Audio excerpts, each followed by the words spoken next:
70-year-old woman's life was taken by an elephant, and once it was time for her funeral, it came back. 70-year-old Maya Murmu lived in a small village in India. She lived a simple life. She would help her family with chores and would collect water from the village well every morning. On June 22nd of 2022, Maya went to fetch water like she always did.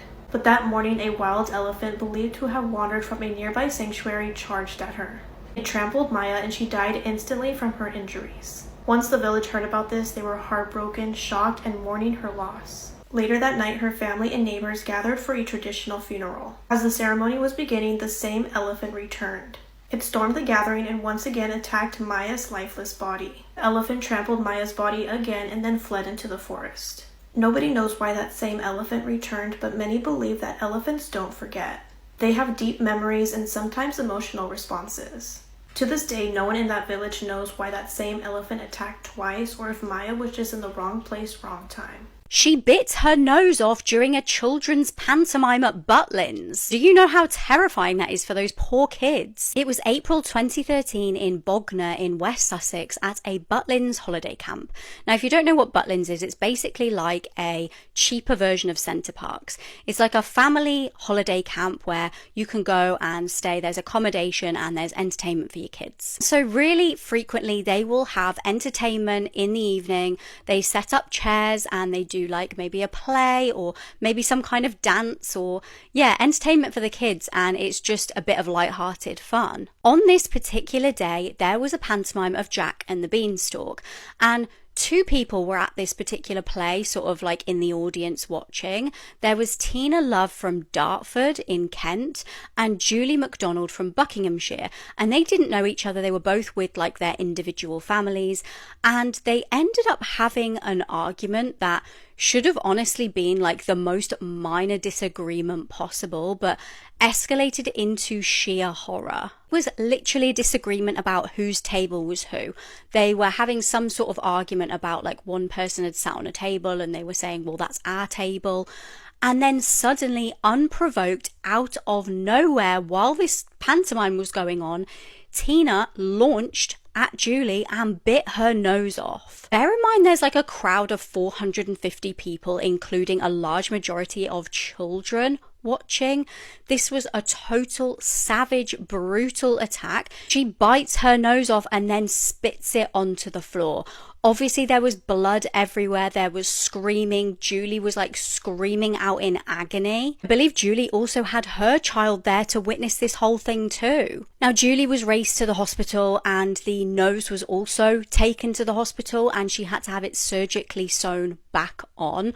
I can't imagine the trauma of going through something like that and also witnessing something like that for all of those poor kids. Poor Julie said she was obviously scarred for life after this incident. This was such an unprovoked, violent attack. It was honestly sickening. Thankfully, Tina was arrested and charged. She was sentenced for this horrific crime and was given 6 years behind bars for wounding with intent. What you're about to see is the horrific footage that was taken from the inside of Willowbrook State School, which was an asylum in New York for children with intellectual disabilities. Viewer discretion is advised. Brook State School. The name makes it sound like it was a lovely place, but really it was described as hell on earth. Willowbrook was a state-supported institution for children with mental disabilities on Staten Island that operated from 1947 to 1987, and it sat on 375 acres. It was originally designed to hold 4,000 children, but it eventually held up to 6,000, making it incredibly overcrowded. No one really knew what was going on at the school until 1972, when an investigative journalist named Geraldo Rivera received a phone call from a doctor at the school. The doctor told Geraldo about the horrific conditions there and wanted the public to know what was truly happening to these kids. So Geraldo visited the school, and what he found was horrifying. Just upon walking into the school, Geraldo said that the smell was so atrocious that he can remember it even today. It was clear that the kids were being severely neglected and abused. They were living in filth and dirt, their clothes were all torn and ragged, and most of them were covered in their own feces. Their rooms were compared to animal cages at the zoo, but worse. Geraldo created an expose that was aired on TV, and it uncovered physical and sexual abuse against the children by members of the school staff. Not only that, but the doctors at Willowbrook were essentially just conducting wildly unethical medical experiments on these children. Outbreaks of hepatitis at the school were really common, which led to years of terrifying experiments and studies on the kids to figure out why 90% of them contracted the virus within 6 months of entering the school. One of the studies was feeding the live hepatitis virus from infected stool samples to 60 healthy children. The doctors would then sit back and watch as their skin and eyes turned yellow and as their livers got bigger. The kids became extremely sick, but the doctors justified their actions by saying that they were probably going to get the virus anyway. They felt that they weren't causing any harm because they were just kids with mental disabilities. Geraldo's expose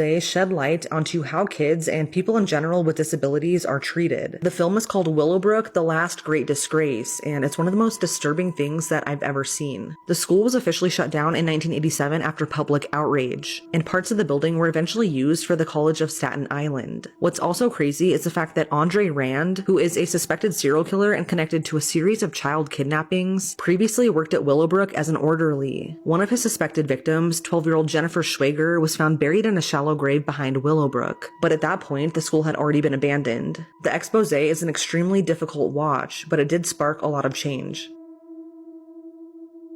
Imagine killing your own son for finding photos of you eating your own shit, but then they become public anyways because you get caught. This is the case of Dylan Redwine, who on November 18th, 2022 flew to Durango, Colorado to visit his dad on a court-ordered visit for Thanksgiving. Dylan was 13 at the time, living with his brother and his mom Elaine, which was pretty far from Mark, but Dylan didn't mind because he did not like that man, and for good reason. Mark and Elaine were in a nasty divorce and custody battle over Dylan, and although Elaine did win primary custody, Dylan was still court-ordered to visit his dad every once in a while, and this was one of them, but he was not happy about it. He literally begged his mom not to go, but the court order gave her no choice. Dylan didn't want to go for many reasons, one of them being that Mark's house was literally in the middle of nowhere. Like, he was surrounded by woods for miles and miles. But the second reason is what's been bothering him the most. Not long ago, him and his older brother had found some pretty graphic and disturbing images of Mark on his computer. In these photos, Mark was wearing women's lingerie and a diaper, and then he was seen taking the diaper off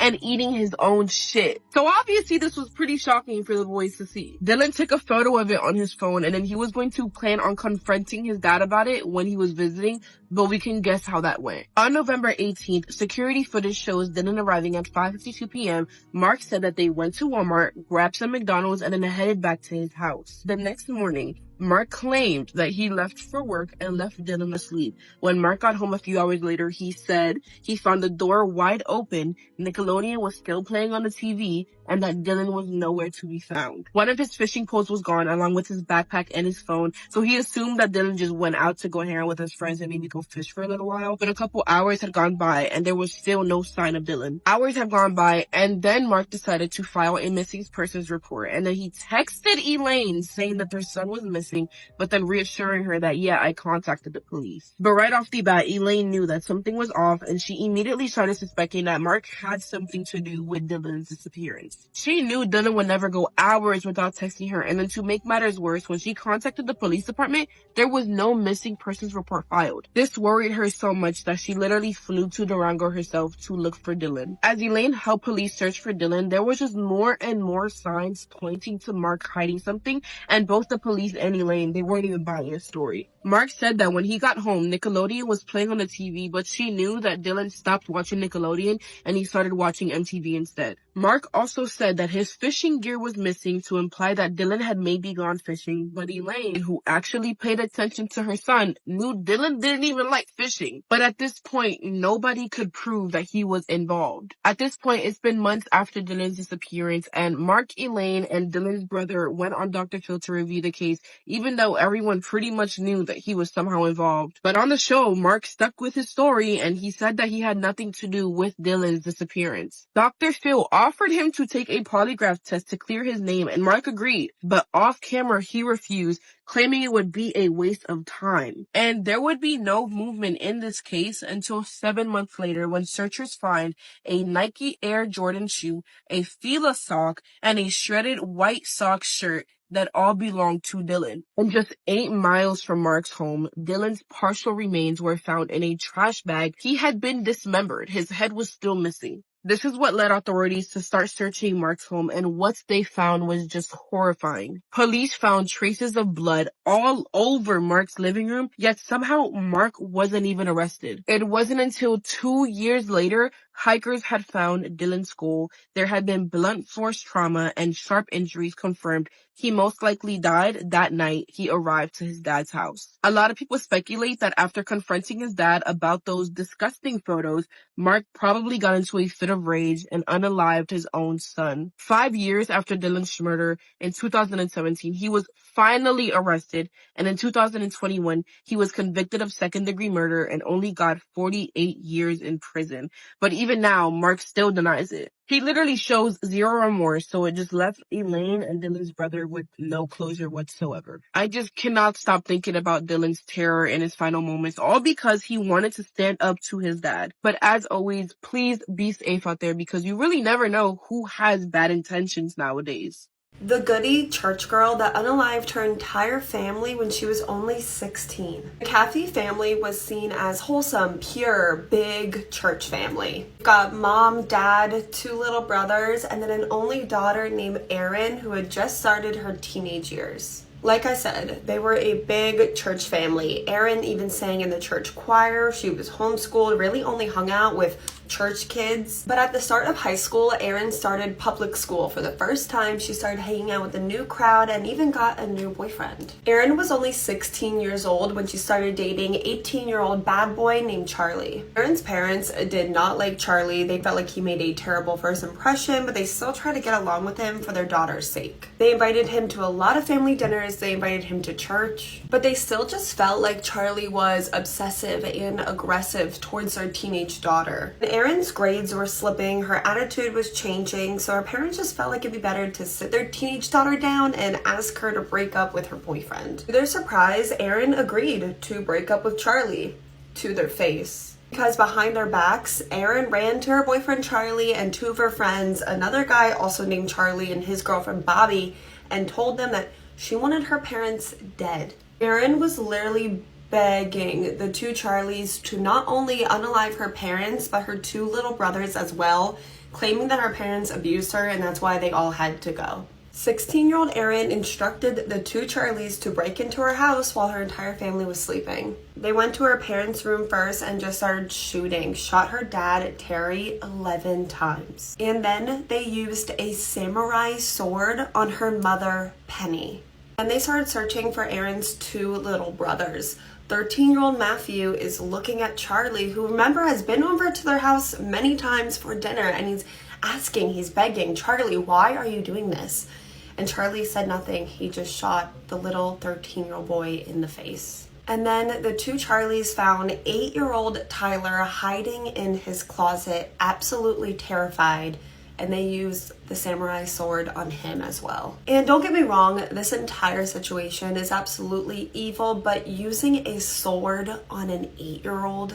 The 2 Charlies then set the house on fire and left. But somehow Erin's father, Terry, despite being shot 11 times, was still alive, and he knew he had to live to tell everyone who just did this to his family. So he was able to crawl out of his burning house to his neighbor's home to tell him what just happened. The investigators start quickly arresting everyone that's involved. They found Erin at Charlie's house hiding. She tried to pretend that she was a victim and that they kidnapped her after they got done unaliving all their family, but they quickly found out that was not true, and everyone involved and her own text messages pointed her as the mastermind behind the entire thing. Both Charlies will spend the rest of their lives in prison. Bobby got 20 years for just being in the car, and Erin's gonna serve at least 40 years in prison. Surprisingly, to this day, Erin still has a relationship with her father, who still visits her in prison. He says he does not believe his teenage daughter was the mastermind, despite all evidence pointing that way,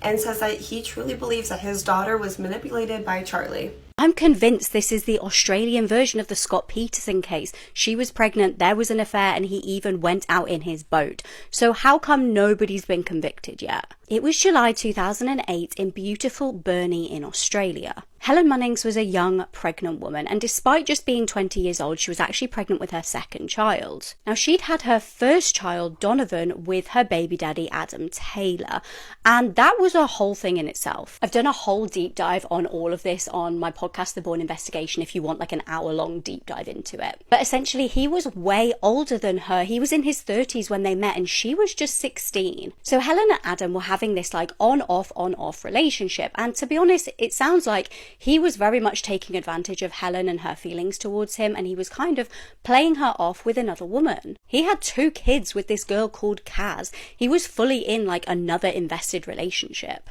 Now, everybody who loved Helen absolutely couldn't stand Adam. They could see right through his behaviour. So it was pretty shocking when she announced to a couple of people that she was pregnant with his second child. And it was just at the start of the month when she told Adam that she was pregnant with his baby, and by the end of the month she'd mysteriously vanished. Helen and her mum basically lived right next door to each other, so it was Helen's mum who noticed when she went missing. She didn't come home on the 23rd of July, and that really was out of character for her, so Helen's mum eventually reported her missing. Like I said, if you want all of the crazy details, head over to the podcast episode now, but if you just want the summarized version, stay tuned. So the police end up thinking this is really sus, so they start looking at CCTV of Helen's last known movements, and they did see on the day she went missing she was spotted outside a building, and interestingly so was Adam's car. He was seen driving by at pretty much the exact same time, and when he was questioned by police he did admit to having seen Helen the day that she vanished. He said they'd gone on a drive together to chat about the pregnancy and how they both felt about it,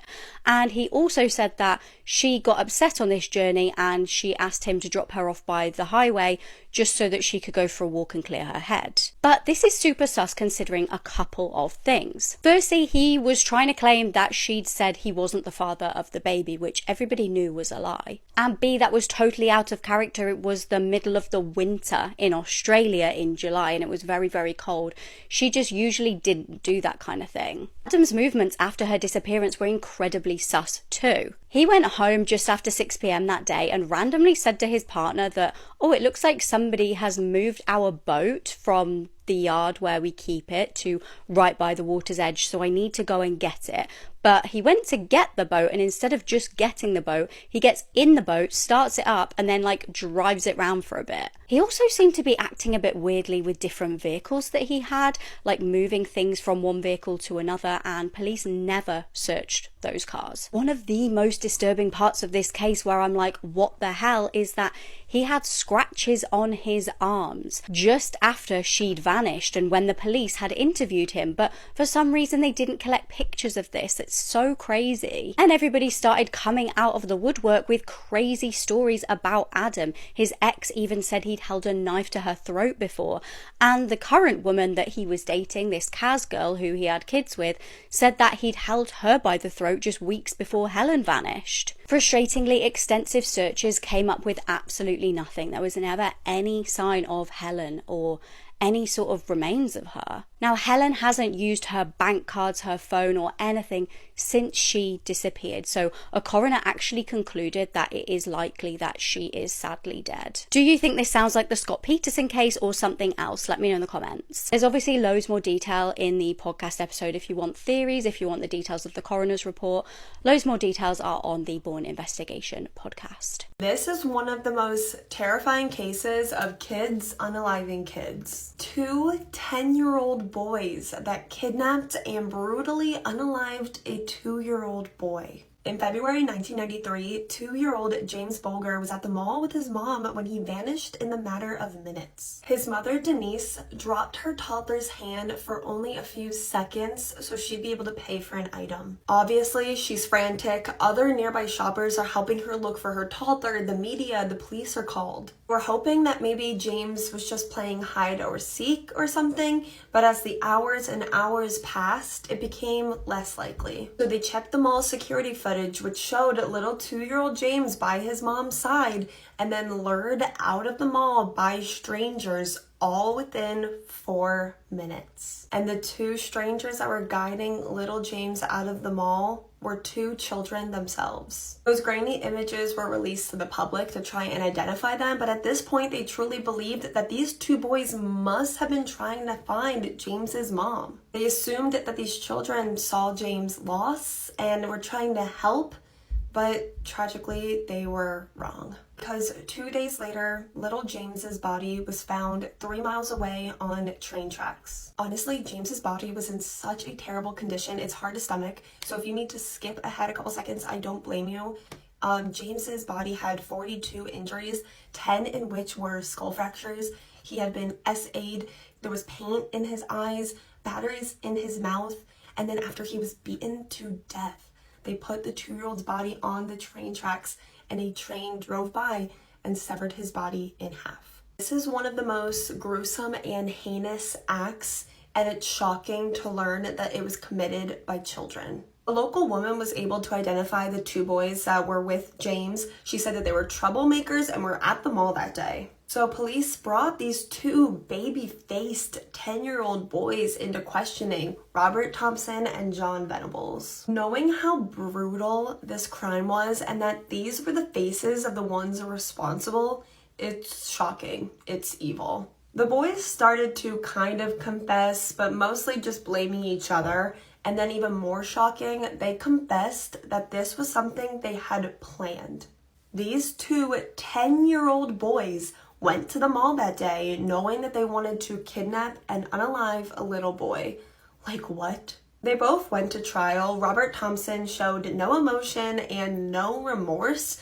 They were both found guilty, but both released after serving only 8 years with new identities so they could live normal lives. Sick and devastating, and I can't even begin to imagine what James's mother feels knowing that. Robert has never reoffended that we know of, but John Venables has been in and out of prison many times over the years for many crimes, including having child SA photos on his computer of children as young as 2 years old. He's been released again as recently as December 2023, which wasn't even that long ago, with his 4th new identity because he reportedly gets drunk and reveals his true identity and kind of brags about what he's done. Personally, I feel like if he wants people to know what a sick, evil bastard he is, I say let him.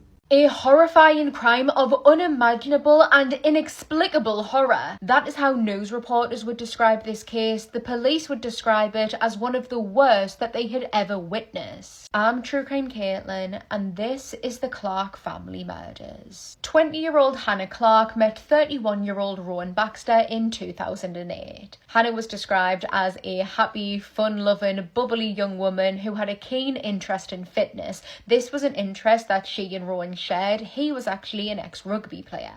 At the time of their meeting in 2008, unbeknownst to Hannah, Rowan was actually a married father of 1. Soon the 2 began dating and Rowan left his wife and son, finally freeing them. His wife had been trying to leave Rowan for a very long time, but he would not let her. He had anger issues and controlling tendencies, and if something wasn't going his way, he did not like it. He would be threatening and intimidating towards his wife, just randomly showing up wherever she was. He would leave notes on her car, and on one occasion he even told her that he would, quote, end it all for the 3 of them. Quite early on in their relationship, Rowan began to reveal his controlling side to Hannah. While she was on a cruise with one of her friends, a cruise that he wasn't happy that she went on, he would blow up her phone constantly, wanting to know what she was doing, who she was speaking to. Further into their relationship, he began to dictate what she was and wasn't allowed to wear, so he forbade her from wearing shorts, skirts, and the colour pink. Bear in mind that this case takes place in Australia, and he is not allowing his girlfriend to wear shorts or skirts. This behaviour soon began to escalate.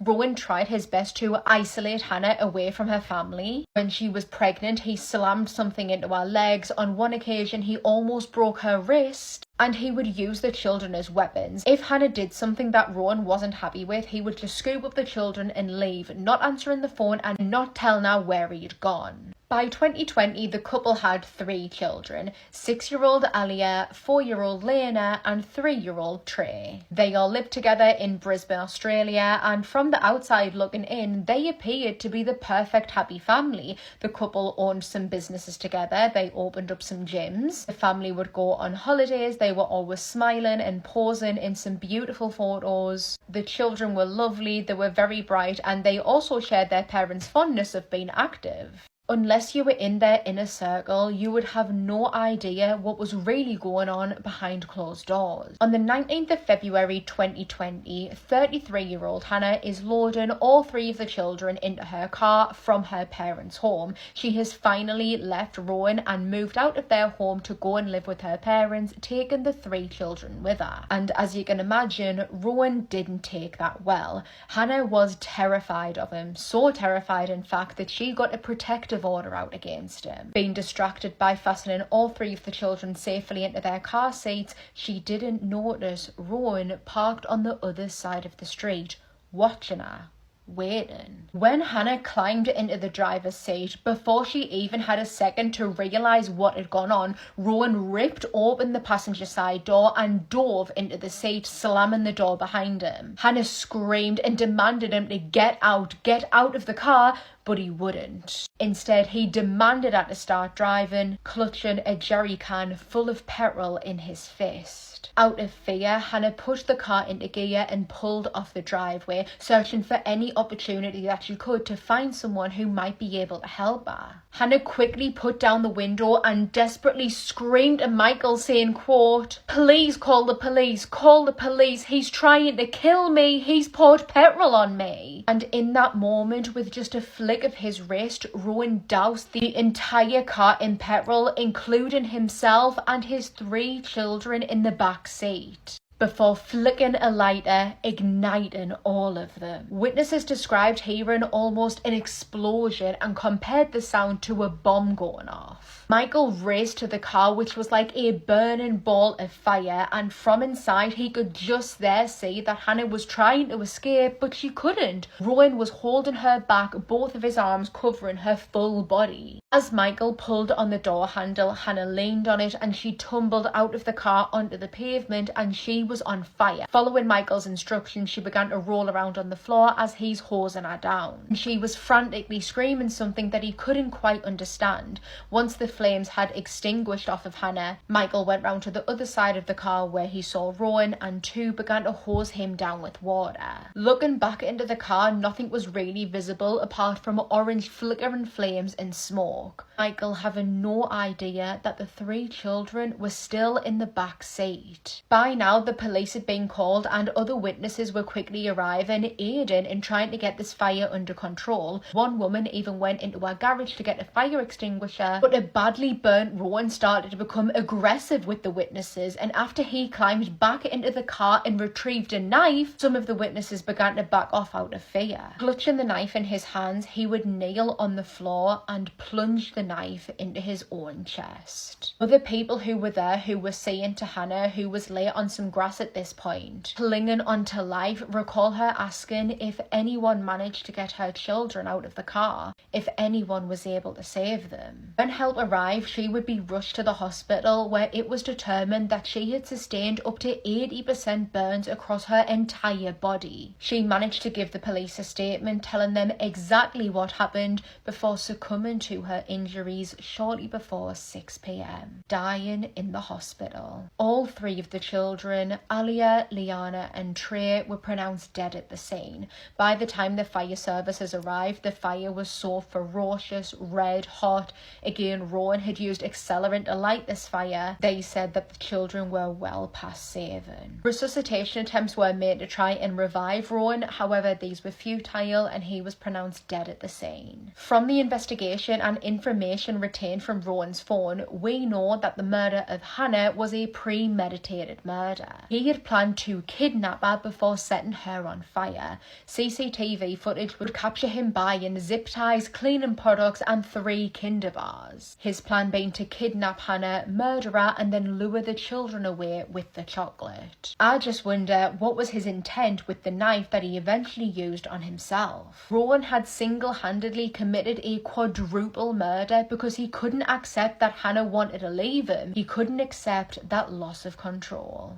There's a really strange missing persons case happening right now that everyone should be talking about. This is Dia Abrams. She mysteriously disappeared from her 117-acre California ranch in 2020, and the details surrounding her disappearance are odd. Dia was last seen on June 6, 2020 at around 2:30 p.m. by her boyfriend Keith Harper. The two had been living together since 2016. According to Keith, the two had lunch together at her Bonavista Vista ranch house in Mountain Center, where she told him that she needed to talk to him about something. But the two were reportedly supposed to go on a trip to Colorado the next day, and the property needed work on, so he pushed the conversation off. He then spent the next several hours mowing the meadow, and during that time, Keith said he received an ominous text from Dia saying, quote, "You cannot save me from all things," end quote. Keith said he then returned to the ranch house at around 7:30 p.m. and Dia was gone. All of her personal belongings, including her Ford F-350, her phone, her purse, and her dog Ruby, were all left behind. Keith said the entire time he was outside on the ranch, he had a clear view of the front gate, and he didn't see anyone enter or leave. He then said that he spent the rest of the night searching for Dia, but when he couldn't find her, he reported her missing the next day to Riverside Police. The very next day, about 26 of Dia's neighbors, friends, and family came out and spent the entire day searching for her on the Bonavista property, but there was no trace of Dia. Her friends recall Keith sobbing that day, saying, quote, "I'll never see her again." It would take the police a few days to come out and search the property, but suspiciously, Keith would leave before they could arrive. According to him, he spent the next week attending business meetings in Arizona and New Mexico, traveling in his RV. He apparently owns property in Arizona and a storage unit business in New Mexico. And like I said, this was all before police could search Dia's property or his RV. Keith claimed to be in contact with the police the entire time, but they actually had to track him down at his storage unit. They were able to search both the RV and the unit and ended up removing a section of the front driver's seat as evidence, as well as a list of evidence from his storage unit that hasn't been made public. Now, Dia's son reportedly learned of his mom's disappearance from her neighbors, not from Keith, the day she was reported missing. And when he went to the Bonavista ranch to search for his mom, he said that her bedroom door looked like it was smashed in from the outside. He also discovered a handwritten note from Dia saying that she was scared for her life. When police officially did come out and search the property, they also found 2 shell casings on the front porch and drops of blood on a sheet in Dia's bedroom. But Keith has explanations for both of those findings. He says that the blood on the sheet is likely from a rare skin condition that he has that makes him bleed easily, and the shell casings on the front porch were probably from him shooting at a coyote. Dia was seen on her neighbor's Ring doorbell video about 5 hours before she disappeared. It was around 9 in the morning, and she was bringing her neighbor a batch of freshly made cinnamon rolls. Her neighbor reportedly had cancer and was going through chemo, and they had mentioned that they really wanted cinnamon rolls, so Dia made them for her. After this, she vanished. Multiple searches have taken place, including the Bonavista Ranch and one of her other properties called the Sky High Ranch. At the moment, it's not clear if the third property that she owns has been searched, but it's now been 4 years, and Dia is still missing. The timeline of her disappearance is based entirely on Keith's statements, since he was the only one present at the time she went missing, and police have named him a person of interest as a result, although he denies any involvement. During the investigation, police learned that just 2 weeks before Dia went missing, she made changes to her trust, naming Keith as a co-trustee of her estate, which also included her 2 other properties. And up until January of this year, Keith continued living on her ranch and even turned it into a short-term rental property, which was really suspicious to Dia's friends and family. You'd think that with her being actively missing, you wouldn't just let random people on the property. But in late 2023, a judge removed Keith as the co-trustee after he tried to list the ranch for sale. He reportedly contacted a listing agent and said that he owned the ranch for 16 years and wanted it listed for $5.2 million. And after learning that he improperly removed some of Dia's personal belongings from the property, a judge ordered him to vacate the ranch, which he did in January of this year. He's not allowed to return either. A new court-appointed co-trustee now has access to Dia's estate and has since listed 2 of her properties for sale, including the one that has possibly not yet been searched. The Bonavista Ranch hasn't yet been listed, but it is expected to be soon. According to authorities, if Dia isn't found by June of 2025, half of her estate will go to her children, while the other half will still go to Keith. Those closest to Dia feels that Keith has more to do with her disappearance than he's letting on, and that's because of his past criminal history. He was previously convicted of 2 counts of unlawful sexual contact, and in 2002, he pleaded guilty to third-degree assault against his ex-wife. With the bizarre circumstances surrounding Dia's disappearance, her family thinks that she was definitely met with foul play. Her son believes that she was kidnapped, murdered at another location, and then had her body disposed of somewhere. According to them, Dia would never leave her ranch or her animals behind. She even refused to leave her property a few years back when there was a massive fire surrounding 3 sides of her land. It's now been 4 years, and whatever happened to Dia remains a mystery. If you have any information regarding her disappearance, please contact the number on the screen.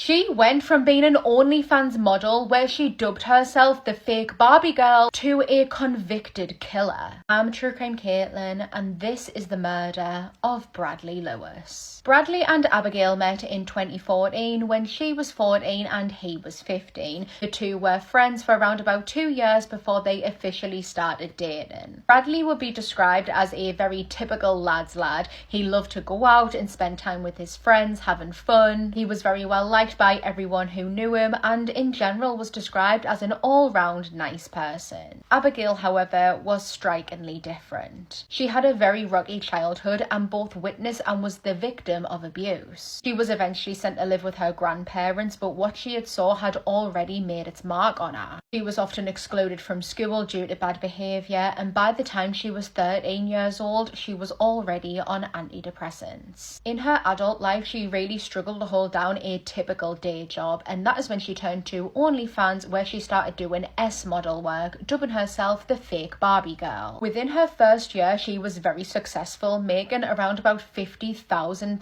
However, after that, her subscribers started to go down. She ended up losing around about 75% of her subscribers, meaning that she was making less than £1,000 a month. This meant that Abigail often lent on and relied on Bradley and his wage to provide for them, but also for their children. There were 4 children living with them, and 3 of them were biologically Bradley's. Their home life sort of mirrored what Abigail's home life growing up. It was very unstable, there was lots of shouting, fighting and arguing. Abigail would always accuse Bradley of cheating on her, when in fact it was the other way around. She was the one that was cheating on Bradley, and that's how one of the children wasn't biologically his. Abigail abused cocaine and alcohol, which only accelerated her anger. She already had anger issues, but when she was under the influence, she would fly into fits of rage, which often resulted in her abusing Bradley. Friends of the couple would say that their relationship was extremely toxic, that Abigail was possessive and that she was a psycho. After taking advice from social services, Bradley moved out of the house away from Abigail and away from the children. However, as abusers so often do, Abigail was able to manipulate Bradley and get him to move back in with her. On Instagram, Abigail would post photos of them together, and she really portrayed them as a very happy and loving couple. However, that was far from the truth. She would often post TikToks where she is belittling and gaslighting Bradley, trying to get reactions out of them. They were the type of videos where you would watch them and you wouldn't really think anything of it, but when you understand the context of their relationship, you would say that she was doing this to hurt his feelings. She would criticize Bradley. Whatever he did was never enough for her. She would put him down, she would slag him off, and she would even threaten him. On multiple occasions, she threatened to stab him, and even once threatened to stab him in the neck.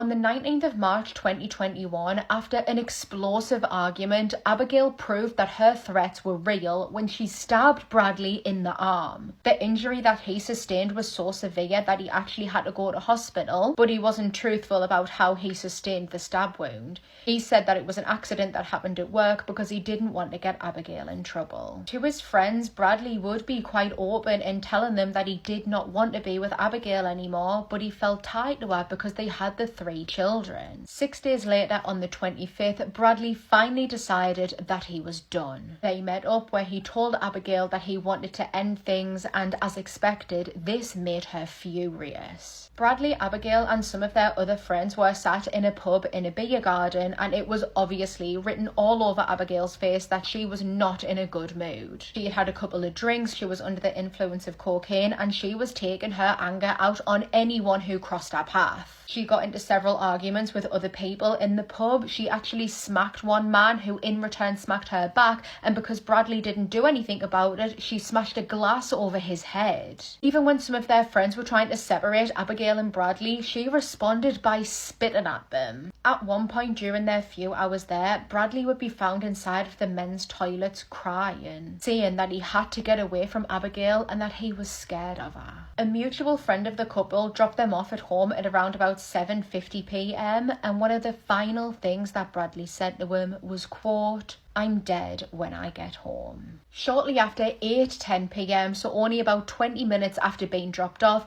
Abigail is heard screaming from her garden. One of the neighbours raced outside to see what was going on. Abigail told them to call 999. The neighbour ran inside of Abigail's house, and that is when she discovered Bradley lay in a pool of blood on the floor, with blood covering the whole hallway and the living room. When the paramedics arrived and asked Abigail what had happened, she fabricated a story saying that Bradley had hurt himself. Despite the best efforts from the paramedics and then undergoing emergency surgery, Bradley would die at 1:30 a.m. It was determined that his cause of death was from a single stab wound to the heart. At Bristol Crown Court, Abigail tried to plead guilty to manslaughter. However, after a 2-week trial and 12 hours of deliberation, she was found guilty of murder. She would be handed a sentence of life imprisonment with a minimum of 18 years to serve. This is the story of Yvette Taylor. On the early morning of February 11th, 2012, 47-year-old Yvette dialed 911, telling them that her friend Theodore Crew was dead. I could not find a picture, you guys, but when the police got there, there was blood in and around the chair that he normally sits, in the hallway, in the floor of the hallway, and in the bathroom where Theodore's nude body laid. Now, when the police stepped in the bathroom, they noticed that there was not a lot of blood like it was outside of the bathroom. The floor was wet with water and bleach, and Theodore's clothes was in the bathtub. The medical examiner testified that Theodore died from multiple sharp and blunt force traumas. He had multiple cuts on his face, neck, arms, and hands. Blunt force injuries that resulted in lacerations on his head, several cracked ribs, and bruises, including a black eye. Yvette and Theodore were roommates. She said she was his friend and his caregiver. She said she had nothing to do with the crime. She left the apartment around 1 a.m. and stayed the night at her mother's house. And when she returned several hours later, that's how she found him, deceased in the bathroom. Now, while Yvette is in interrogation, the investigators are doing a deep dive on her on the outside. In 1992, she was charged with murder of the death of her 22-year-old brother, Jerry Taylor. She said they were fighting over the gun and she accidentally shot him 3 times. She was sentenced to 10 years but only did 3. In 2004, she was arrested again for aggravated assault after attacking her roommate in Harlem with a broken beer bottle. He did sustain injuries, but he did not press charges on her. In 2006, Yvette was accused of busting her boyfriend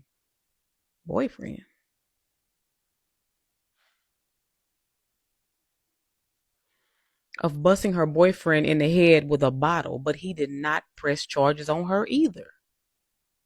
Boyfriend.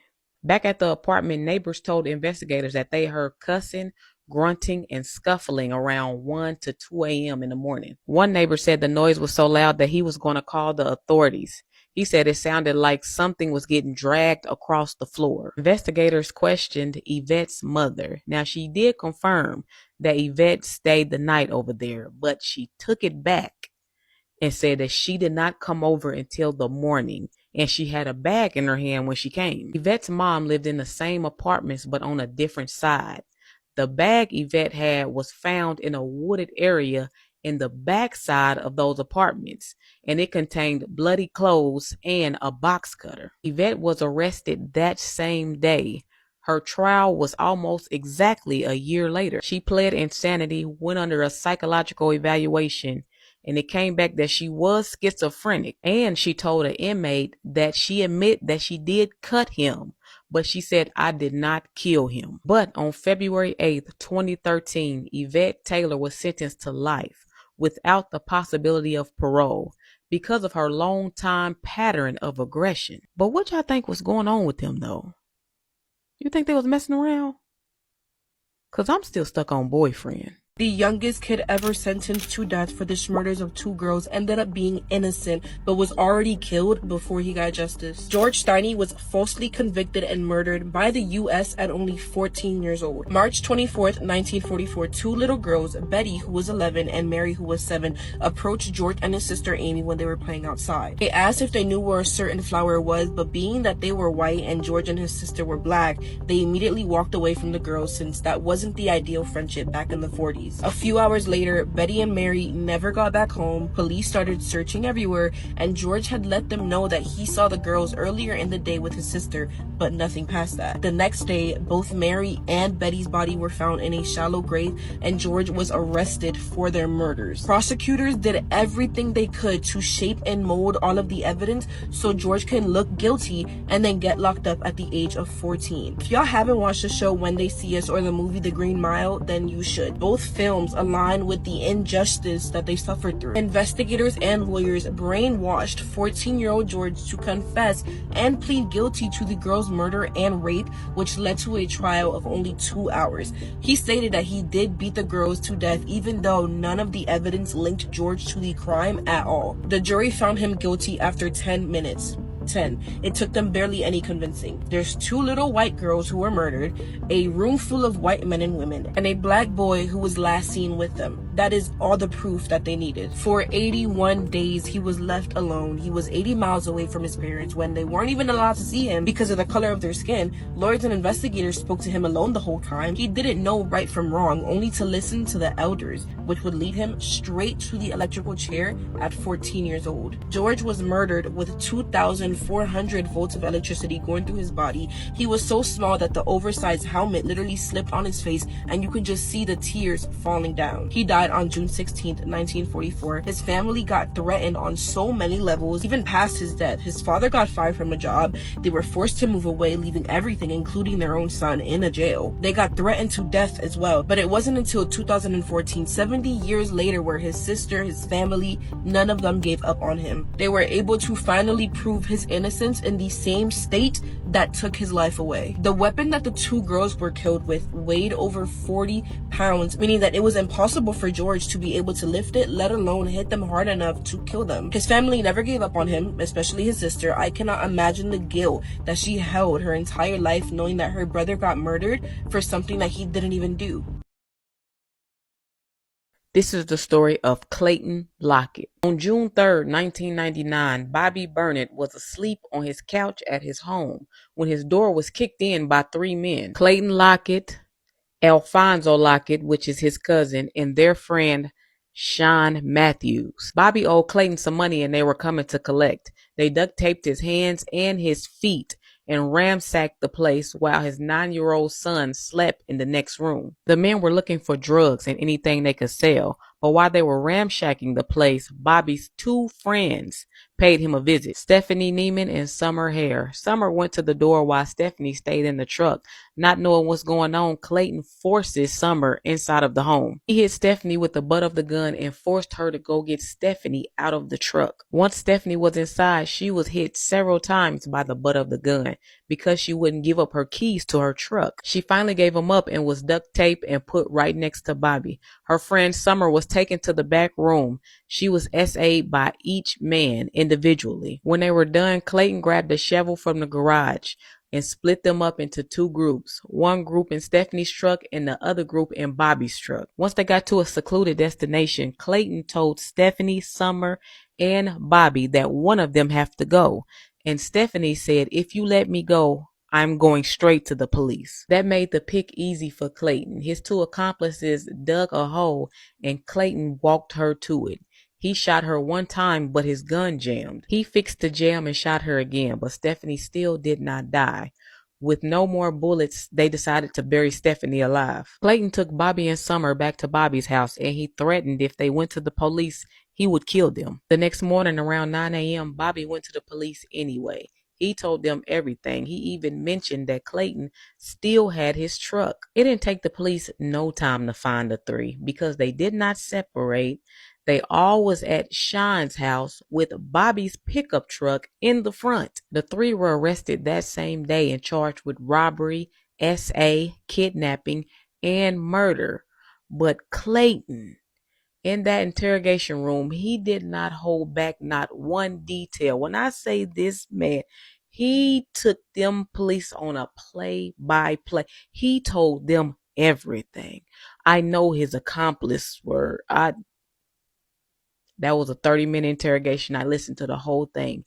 He didn't miss a beat. I don't know if he thought that was going to lessen his blow, but it didn't, because on October 5th, 2000, he was sentenced to death. But this is where things blew my mind a little bit. On April 29th, 2014, the day of his execution, Oklahoma State Penitentiary used the untested mixture of lethal injection due to low supply. Clayton acted a fool that day. He did not want to cooperate with his execution. He got tased. The paramedics tried to stick the IV in his neck, his bicep, his right arm, his foot, his collarbone. All failed attempts. They finally decided to put the IV in his groin. The execution started at 6:23 p.m. By 6:33, he was declared unconscious. But by 6:33, Clayton wakes up. He not only wakes up, he lifts his head up and talks. They abruptly stopped the execution. But by 7:06, Clayton was declared dead due to a heart attack. They labeled this a botched lethal injection. Now, what I don't like about this is when you look up this crime, this is the first thing you see. This botched lethal injection. It's like they said, forget the crime. That's all they're talking about is this botched lethal injection. And people were actually in an uproar about this. His family said they didn't like that he suffered. They didn't like that he was feeling pain. But what about the victim? Do y'all feel bad for Clayton? Missing, but is then found on the dark web alongside human remains being sold. Let's all collectively take a second and mentally prepare for the nightmare that today's video is. Guys, sometimes when I'm like getting ready to film, I kind of feel like I'm like getting ready to go on a Zoom meeting, because sometimes, not always, sometimes I'm wearing my uniform, but sometimes I'm wearing like a little bit of a nicer shirt. But like my pants are obviously sweatpants, so I'm like kind of appropriate on the top, very comfortable at the bottom, but I think that's fine. I think by now we're pretty close now, me and you. Would you agree? Okay. Thanks. By 2021, 58-year-old James Phelps was divorced. He was working as a minister and living in a very secluded, quiet area in Missouri. He didn't really have many neighbors or anyone who really lived close to him at all, except for 56-year-old Timothy Norton, a guy that James knew from high school, who was known for living a very unstable, troubled life. These two men, I guess, to the outside world, were seen as creepy. Something was just off, like the type of men that if you saw walking in the street, you would probably turn around and walk the different direction, because you just kind of get a feeling that you should be wary of them. And you should be wary of them, because the reality of who these two were behind closed doors was darker than you can imagine. The two of them lived in this area of Missouri that pretty much just looks like a forest, deep in the woods, secluded, quiet, and in their free time, one of their favorite things to do was search the dark web. And let's be honest, why else would you go on the dark web? Because you're looking for content that you can only find on the dark web. And the type of content that these two men specifically like to watch would include intimate acts, but more oftentimes than not, without consent and with violence. And they would watch it, they would save it, they would download videos to keep them and watch later. The two of them also shared a fantasy of holding women captive, to keep against their will and to keep her for whatever they wanted to satisfy their own sick fantasies. James specifically would make profiles online, and he would write things such as, quote, looking for a live-in servant girl to live with me, end quote. Like, what the fuck? And one day they got together and decided that it was time to make their dreams come into fruition. They were going to plan out a kidnapping and take a victim of their choice. To hold hostage, they built a metal cage kept somewhere on their property, intended to be the place where they would hold their victim. And they thought, a child would probably be ideal because they would be the most vulnerable, but then they thought, might not be a good idea, because if we take a kid, there's a good chance that its mother would come looking for them. Instead, we should find a vulnerable woman who would be less of a risk. And they began their hunt in search for the perfect victim, they scoured the internet as well as went out in public in person to see if they could find someone, and they did. 33-year-old Cassidy Rainwater was one of 4 children to her parents, and she herself was a mother of 6. She had been through some hardships in her life. She lost her mother when she was only 18 years old. Her mom disappeared in a wooded area, and her body, or should I say the remains of her body, were not found until a year later, which is tragic and traumatizing, and it was for Cassidy. She'd had her fair share of bad relationships, and by 2021 she was in a pretty rough spot of her life, struggling to take care of herself and in a tough financial position and in need of shelter. At that point in her life, in which she crossed paths with James Phelps, she didn't really have anywhere to live, which was perfect for James and Timothy because that's exactly what they were looking for, a woman in need. July 25th was the day in which Cassidy Rainwater disappeared, but it wouldn't be until a month later, August 25th, that she would be reported missing. Because her life was unfortunately a little bit unstable, she didn't talk to her family or friends on the daily, so it took a month for her aunt to realize that something was wrong and to report her missing. But even though Cassidy's family, Cassidy's aunt, okay, I struggle with this English word as well,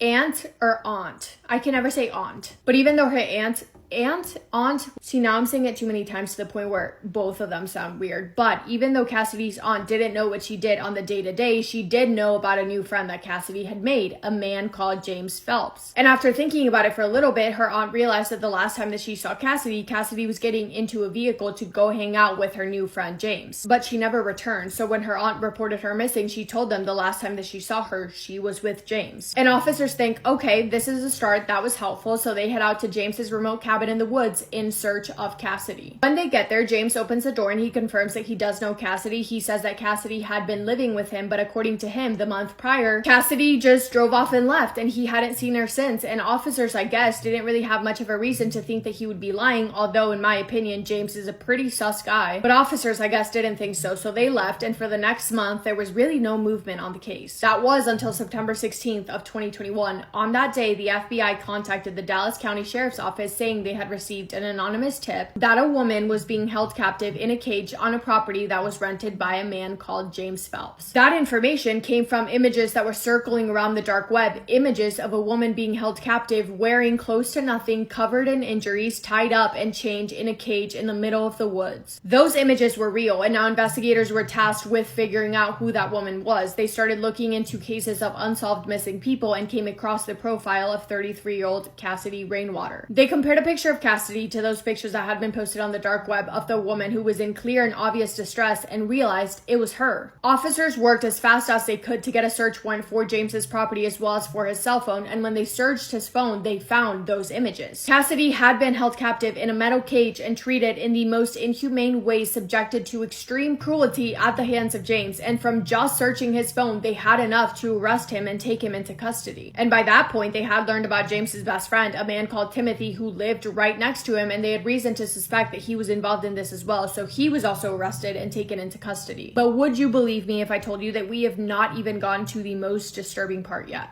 A team of officers continued searching through James's property, and they came across meat hooks hanging from the ceiling. They continued searching and came across a large freezer, and when they opened the freezer, they found human remains. Vacuum sealed bags of human remains labeled, specifying what human body parts were in them and with a date on them, one of those dates being July 24th. So there were disturbing images of Cassidy being mistreated horribly and human remains in a freezer, but investigators had to figure out, first of all, if they were human remains like the labels on them claimed, whose remains those were and how did they get in there? If you connected the dots, it would be easy to assume that James and Timothy lured Cassidy into their property, mistreated her immensely for who knows how long, while keeping her captive inside that metal cage, decided at some point to end her life and took her body apart in ways that makes me sick to think about. Then separated her body parts to store in that freezer and possibly sold not only the pictures of her in the cage while she was still alive, but also the human meat from her body on the dark web. Because if you looked at Timothy and James, the kind of people they were, where they lived, what they did for fun, it would be entirely possible for them to commit a crime of that extent. But of course, assumption doesn't make a case, so investigators were now tasked with the job of finding enough evidence to back those claims. On October 1st of 2021, investigators confirmed that they were waiting for DNA evidence results to come back, and it was announced that that could take up to 30 days. So you would think, okay, while they're waiting for those DNA results to come back, surely they will go back to the alleged scene of the crime to see what else they can find, and that was the plan, until 3 days later when James's house burned to the ground in the middle of the night, people saw it go up in flames and they called 911 to report it. The entire home was gone, as well as all and any possible evidence inside that house. Gone. Everything gone. And after investigating the cause of the fire, it was deemed that that fire was set on purpose. It was intentional by a device that was left there. Who left the device?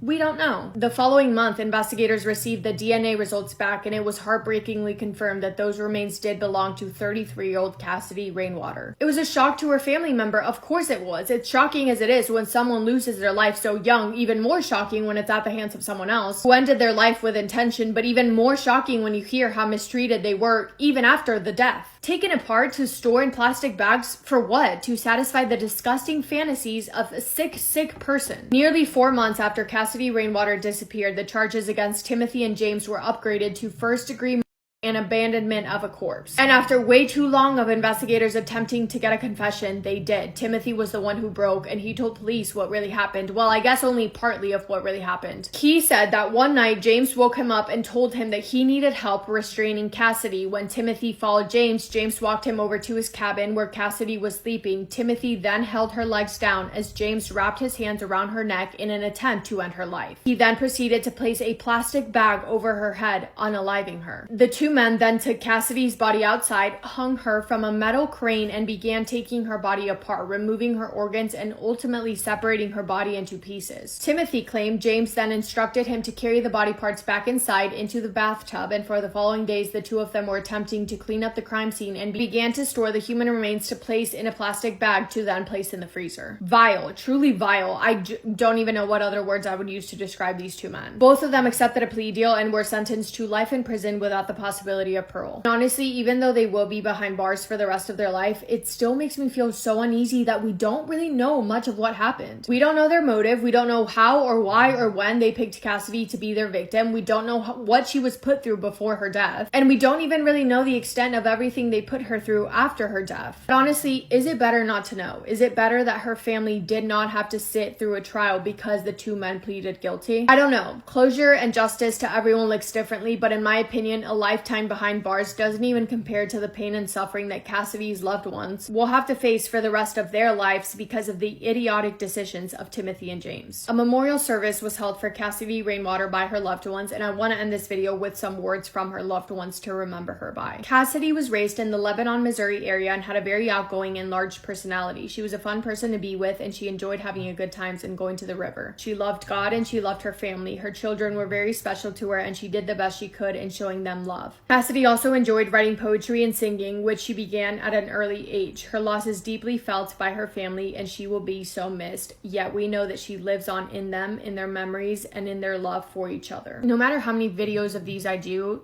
they never fail to make me, like, it's such a weird feeling of like so sad and heartbroken for the families, but also so mad. It makes me so angry. And also, to be honest, it makes me confused because I just like, it doesn't make sense in my head how people, human beings like me and you, can do the things that we just talked about. It's insane. It's literally insanity. But that is all I have for today's video. Thank you guys for spending some time with me today. I hope you guys are having the best day. If not, go do something to make it the best day. Make somebody happy, and I will see you in my next video. Massive kiss on the forehead to every single one of you.